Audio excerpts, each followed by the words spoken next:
Sarah a 21 ans, son cadeau de Noël à elle, c'est un tatouage. Son premier, pas anodin puisqu'elle a choisi le portrait de l'écrivain féministe Olympe de Gouges dans le dos et en couleur. Comme j'ai un dos qui est assez grand, je trouvais ça joli. Et puis Olympe de Gouges, parce que c'est une femme que j'ai étudiée. Et en fait, pour la petite histoire, je lui ai mis un bandeau rouge sur les yeux en fait, parce que dans le monde des historiens, elle a été très longtemps oubliée. Elle a été vue très longtemps comme une prostituée de luxe qui écrivait un bouquin de temps en temps. Et donc j'ai mis un bouquin rouge, couleur rouge parce qu'elle était révolutionnaire, et un bandeau sur les yeux parce qu'elle a été oubliée et très peu étudiée par les historiens. Depuis le mois de mars 2013, le monde du tatouage se mobilise contre un arrêté demandant la suppression de certaines couleurs ou pigments. Au départ, toutes les couleurs dites chaudes, le orange, le jaune et tous ses dérivés, le rouge notamment, considérés comme un pigment instable et qui peut provoquer un rejet avec réaction irritante ou même allergique.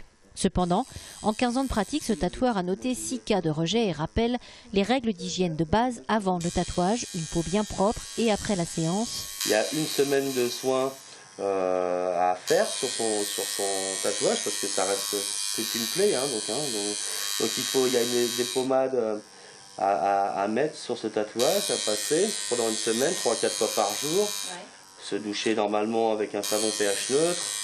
Il n'y a pas forcément de pansement à faire, il faut le laisser à l'air libre au maximum et puis éviter d'aller faire l'idiot je sais pas, dans la mare au canard, d'aller se baigner dans le port de Nice ou à la piscine. Voilà, faut pas se baigner, on a le droit à la douche.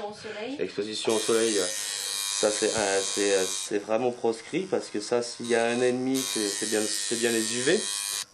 Aujourd'hui, les produits de tatouage ont évolué, il y a aussi plus de contrôle dans les centres.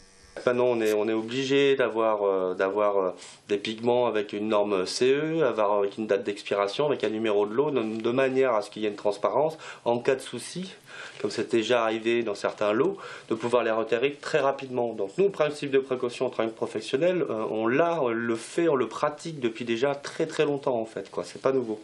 La profession de tatoueur n'est toujours pas reconnue en France. Certains ont un statut de profession libérale, d'autres comme ici sont installés en tant que commerçants.